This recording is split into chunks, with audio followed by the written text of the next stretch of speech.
You are where you are today in part because of what you've been saying about yourself. Words are like seeds. When you speak something out, you give life to what you're saying. If you continue to say it, eventually that can become a reality. Whether you realize it or not, you are prophesying your future. And this is great when we're saying things like, I'm blessed, I'm strong, I will accomplish my dreams, I'm coming out of debt. That's not just being positive, you are prophesying victory, prophesying success, prophesying new levels. Your life will move in the direction of your words. But too many people go around prophesying just the opposite. I never get any good breaks. I'll never get back in shape.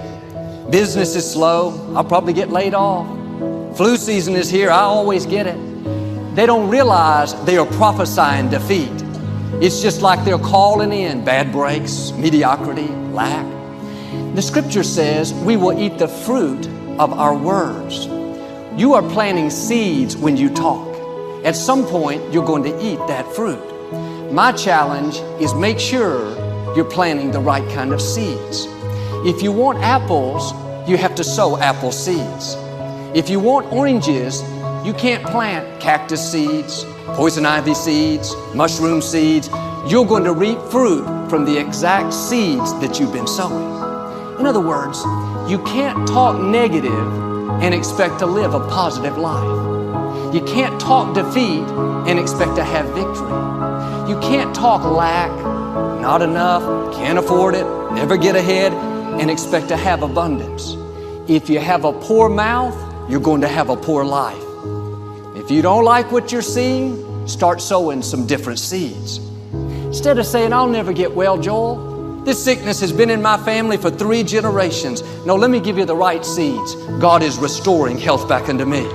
This sickness didn't come to stay, it came to pass. I'm getting better and better every day. You keep sowing those seeds and eventually you'll eat that fruit. Health, wholeness, victory. Instead of saying, I'll never get out of debt. I'll never rise any higher. No, I will lend and not borrow. Whatever I touch prospers and succeeds. I'm coming into overflow, into more than enough. Start sowing seeds of increase, seeds of abundance. No more, I'll never accomplish my dreams. No, I have the favor of God. Blessings are chasing me down. The right people are searching me out. New opportunities, new levels are in my future. If you keep talking like that, you'll reap a harvest of good things. James said in the scripture, with our tongue, we can bless our life or we can curse our life. Many people don't realize with their words, they're cursing their future. Every time you say, I never get any good breaks, you just cursed your life. I'll never be able to afford that nice house. I'll never break this addiction. I'll never meet the right person. No, stop cursing your future. Sometimes the enemy doesn't have to defeat us. We defeat ourselves. Pay attention to what you're saying. Are you blessing your life or are you cursing it? I had a classmate in high school that was always very negative. Every time I asked him what was going on, he had this standard answer. He would always say, not much, I'm just getting old, fat, and bald. I heard him say that probably 500 times. I know he's just kind of kidding, but I wouldn't kid about that. He was one of the stars on our football team, always in great shape, had this thick curly hair. About 15 years later, I ran into him at the mall. When I saw him, I nearly passed out. He had prophesied his future. He looked old, fat, and bald. Friends, don't speak that defeat over your life. Our attitude should be, I'm getting younger.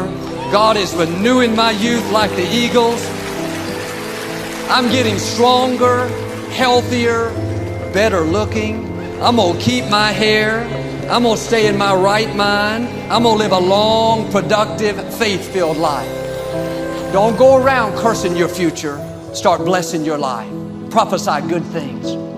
There's a young lady on staff here.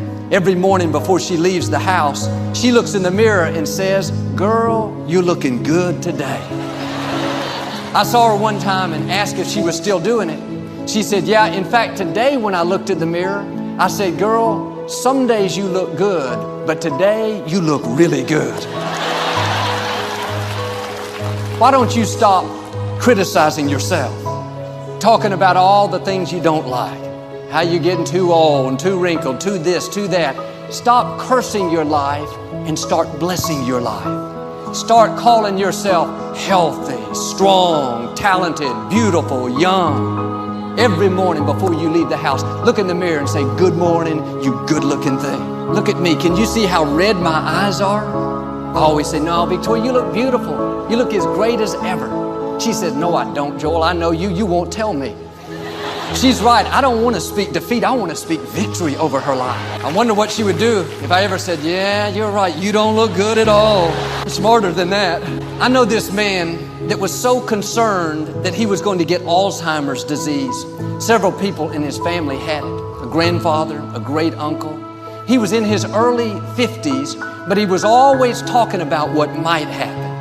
He told me how he is making plans for who could take care of him, get everything lined up. Of course, it's good to use common sense, to be wise, but if you go around talking about when you're going to get it, making plans for it, most likely you won't be disappointed.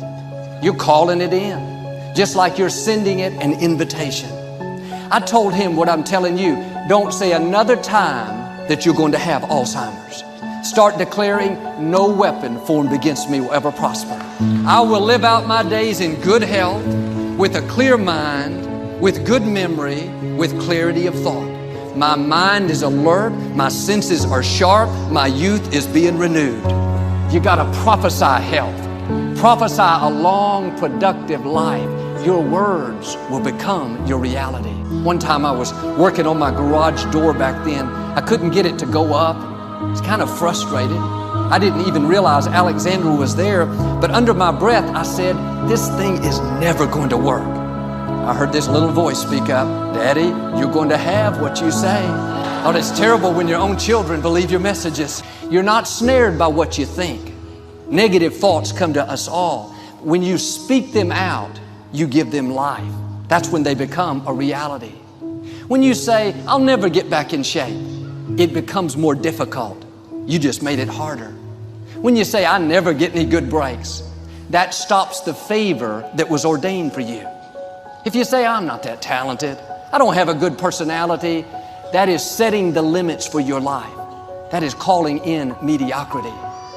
You may have been snared in the past, trapped by your words, but I believe this is a new day. I declare you're coming out of that trap. Every chain is being loosed. Every stronghold is coming down. No weapon formed against you is going to prosper. Now you got to do your part. Start speaking victory over your life. Speak increase. Dare to declare God's favor. Be bold to call in those things you're dreaming about, those things you're believing for. Don't use your words to describe the situation. Use your words to change the situation. Matthew chapter 6, Jesus was talking about worry. He said, take no thought saying, what shall we eat? What shall we drink? Notice that phrasing, take no thought saying. The negative thoughts will come. The key is to not say them. A thought will die stillborn if you don't speak it. Jesus was saying, you may feel worried. You may seem like it's never going to happen, but take no thought saying. Don't verbalize it. Don't get trapped by your words. When we acquired this place, the former Compact Center, it was a dream come true. We were so excited. Our builders drew up plans to renovate it from a basketball arena to a church. They called us together and said it was going to cost $100 million to renovate. After they picked me up off the floor, my first thoughts were, that's impossible. There's no way. They cannot expect me to raise those kind of funds. Even though those thoughts were racing through my mind again and again, I was smart enough to keep my mouth closed. I kept a big smile on my face, acted like it was no big deal. I knew if I wouldn't verbalize those negative thoughts, eventually they would die stillborn. It's one thing to think that it's impossible, but when you start telling people it's impossible, it takes on a whole new meaning. You may think, I'll never break this illness. I'll never get well. I'll never meet the right person. Those thoughts come to all of us. You can't stop that. My challenge is don't give them life by speaking them out. Don't go call your friends and tell them how it's not going to happen. I told our team, I don't see a way, but I know God has a way. He didn't bring us this far to leave us. My report was, God is supplying all of our needs. The funds are coming in. It may look impossible on paper, but with God, all things are possible. I knew better than to curse my future. I didn't want to get trapped by my words. I knew if I'd keep prophesying the right things, increase, favor, more than enough, then we would start moving toward it. In the tough times, you have to especially be on guard. It's very tempting to vent your frustration. Tell people how the loan didn't go through, how bad the medical report was, how these people just didn't treat you right. But continually talking about the problem, that's not only going to make you more discouraged, but you're giving that problem more life. You're making it bigger. Turn it around. Don't talk about the problem, talk about the promise. Instead of, oh man, I got this big challenge. No, I serve a big God. He spoke worlds into existence. Nothing's too difficult for Him. Instead of, oh, I didn't get the promotion. God passed over again, another disappointment. No, I know when one door closes, that means God has something better. He's directed my steps. I'm excited about my future. Instead of, oh, I'll never meet the right person, Joe, I'm too old. It's been too long. No, something good is going to happen to me. Divine connections are coming my way. Well, I heard you got a bad medical report. Yes, that's true, but I have another report. It says God is restoring health back unto me. Well, I heard those people did you wrong. Yes, but I'm not worried. God is my vindicator. He's fighting my battles. He's promised to give me beauty for ashes.